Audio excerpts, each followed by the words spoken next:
Bismillah ar-Rahman ar-Rahim. The next Tajweed rule is with when the noon sound is followed by a lam.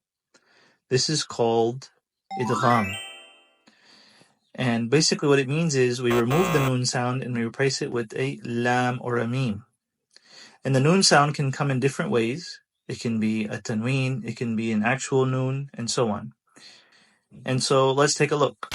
So you'll see here at the very top in the light blue color, waylun is followed by lam. So we don't say waylun li, we say waylul li.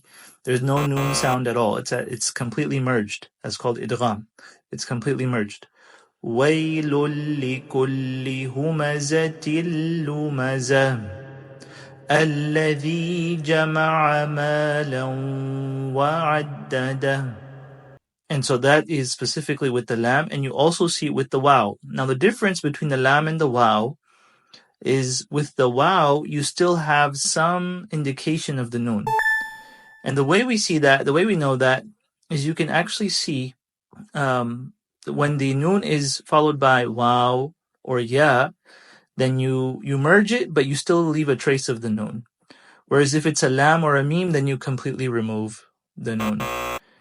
So going through all the blue ones quickly. وَيْلٌ لِكُلِّ هُمَزَةٍ لُمَزَةٍ. The next one, الَّذِي جَمَعَ مَالًا وَعَدَّدَهُ.